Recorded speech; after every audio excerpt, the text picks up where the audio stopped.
I got back from my business trip on a Tuesday afternoon, exhausted from 2 weeks of conferences in Seattle and desperate to collapse on my own couch.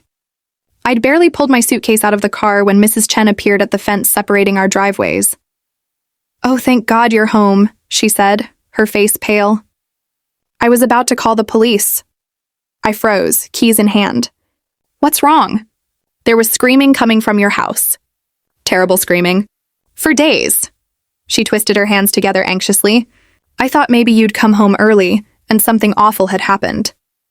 "A break-in or worse?" My blood ran cold. "When did this start?" "About 5 days ago. Late at night, mostly. Around 2 or 3 in the morning.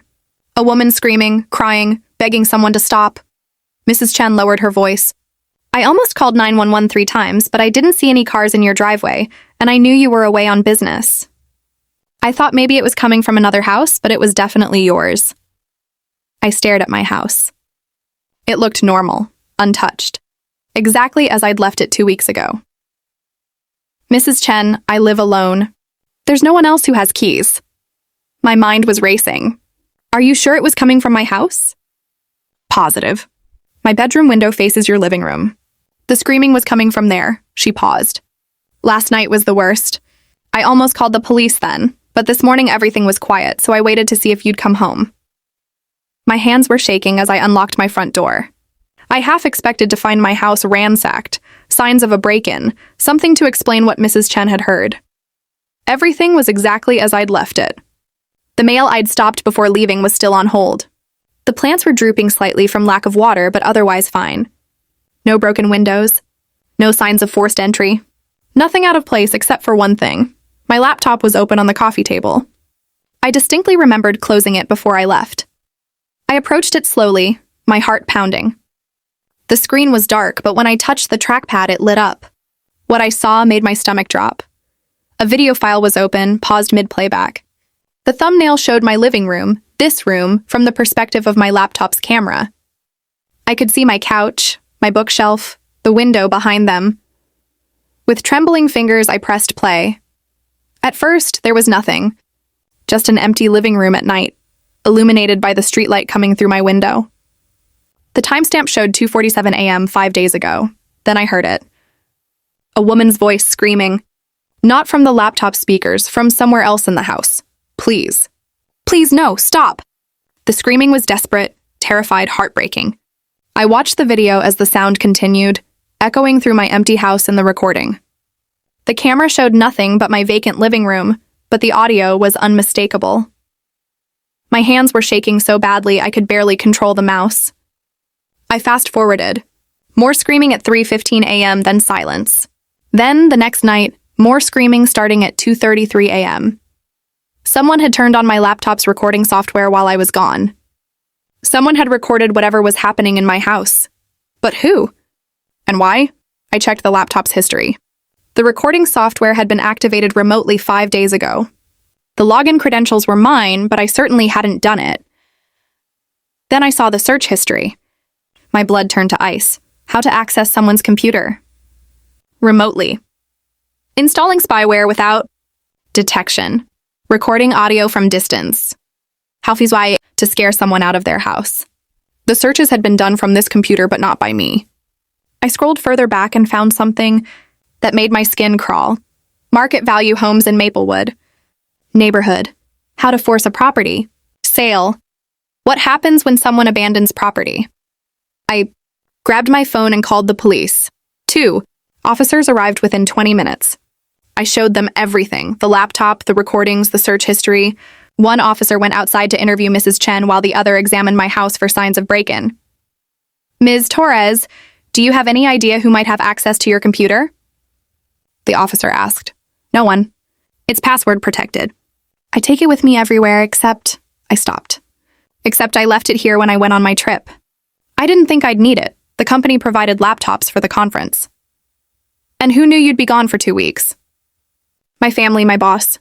My neighbor, Mrs. Chen." I paused. "And the house sitter." The officer looked up sharply. "House sitter?" "I hired someone from a local service to water my plants and collect any packages. She came once a week."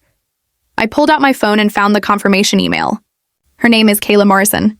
She was supposed to come last Wednesday and this past Monday. The officer took down the information. Did she have a key? I left one under the back mat. She was supposed to use it and then put it back. My stomach was churning. You think she did this? Let's not jump to conclusions, but we'll definitely want to talk to her. The other officer came back inside. The neighbor confirms the screaming, says it was definitely coming from this house. She also said she saw someone coming and going from the back door around the times the screaming occurred. Can she describe them? Young woman, early 20s, brown hair. Drove a silver Honda. I pulled up the house-sitting service on my phone and found Kayla's profile. Brown hair, early 20s.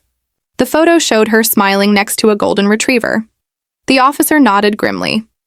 That's a start. They spent the next hour examining my house more thoroughly. What they found in the crawl space above my bedroom made everything click into place. A Bluetooth speaker, still connected to a device. The device history showed it had been paired with a phone registered to Kayla Morrison. She was playing the screaming sounds through a hidden speaker, the officer explained. Made it sound like it was coming from inside your house. The laptop was set up to record the audio as evidence, probably to use to claim your house was haunted or dangerous. But why? The other officer held up a piece of paper they'd found in the crawl space. It was a real estate listing for my house.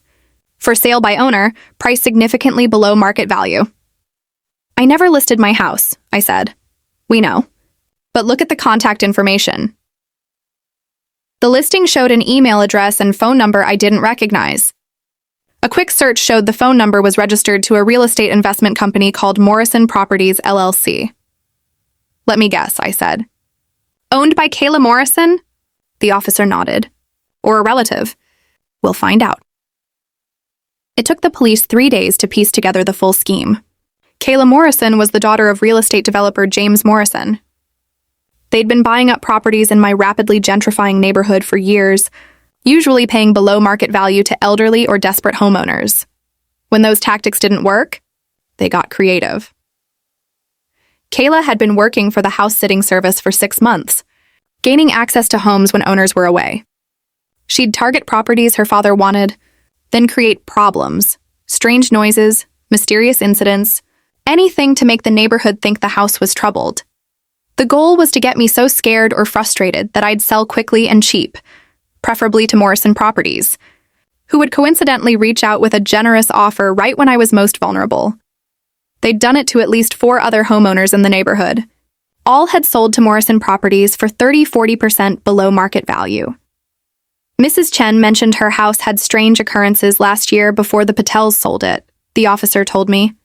We're investigating whether that was part of the same scheme. Kayla and her father were arrested and charged with criminal trespass, fraud, harassment, and a list of other charges. The house-sitting service immediately fired Kayla and launched an investigation into their vetting procedures. Mrs. Chen was horrified when she learned the truth. I almost called the police so many times. If I had, maybe we'd have caught them sooner. You helped catch them, I assured her. If you hadn't told me about the screaming, I never would have checked my laptop. The trial took months, but eventually both Kayla and James Morrison were convicted. The 4 families who'd sold their homes below market value were able to sue Morrison Properties. The company went bankrupt, the properties were sold, and the families received settlements. As for me, I changed all my locks, installed a security system, and never used a house-sitting service again. I asked my retired neighbor, Mr. Patel, if he'd be willing to check on my house when I traveled, and he was happy to help. I also became close friends with Mrs. Chen. She felt guilty for not calling the police sooner, even though I kept telling her she'd done nothing wrong.